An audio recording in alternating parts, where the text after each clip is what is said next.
Hi there, it's Drive-Wire DIYer. Quick video on how to remove an O2 sensor. This is for a Vauxhall Zafira B. This is the post cat sensor. Basically it's on the top of the pipe. If you see my video on how to replace this pipe, this is the front pipe, then you can see where the actual O2 sensor is sited. So it's the O2 sensor, and it goes straight into the underneath of the car where there's a connector. Basically you just unclip it. It's very simple. You just sort of give it squeezing action and it'll come out.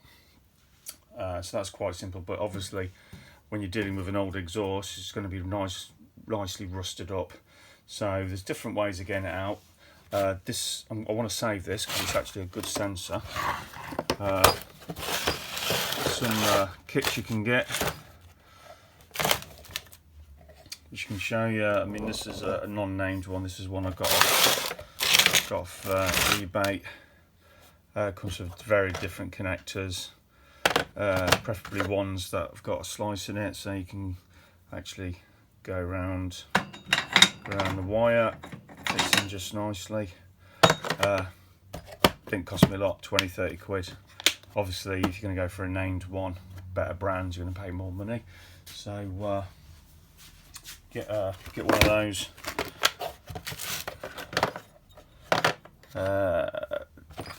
These ones here tend to be more of an applicator. Basically, you want the thick ones, thick steel ones, for taking them out. And then it just comes with this bit here that you put your ratchet in. It just goes in like that. Obviously, give it some elbow. So what I'm going to do here, I'm going to try and get it out without it. Well, a bit of penetrating fluid always helps. Like that, whack a bit of that on it. If it's really rusted up, then you're going to have to use a torch. But obviously for the DIYer, having a torch it can be difficult and can be dangerous. So I'd be careful about that. So basically I'm just going to put it around it through the wire like that, and hopefully make sure it's nice and braced. It's probably going to need a bigger bar, so I'm going to get a bigger bar and see where we go from there. Right, so I've got a bigger bar. I'm going to see if this works.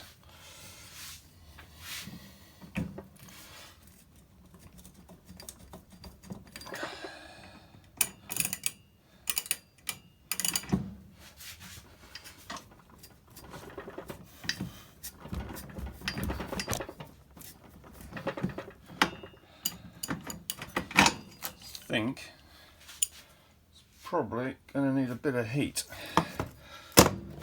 This isn't shifting. See what else I can try. Try something a bit bigger.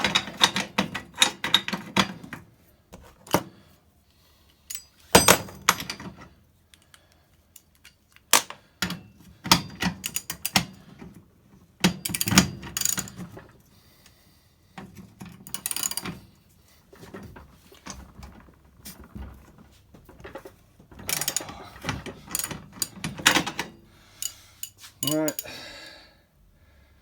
so that's quite well and truly fixed, so I'm going to try something a bit else. Right, I'm still at it. I've got some of these vice grips around my O2 sensor socket, so hopefully with the big long bar, hopefully, I've tried a bit of heat, I've tried everything, it seems to be really welded onto it. So I'll try and put this on it.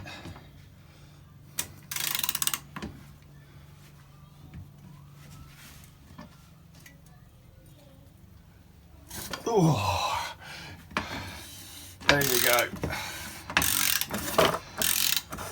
Oh. So what I tend to do when I've done it is keep it, go back and then back again. Just make sure the threads are all right, all intact.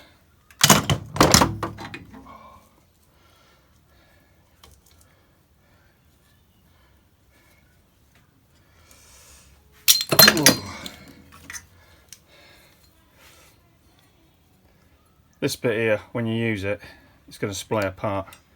Get some vice grips like that. Just keep it, stops it from splaying apart.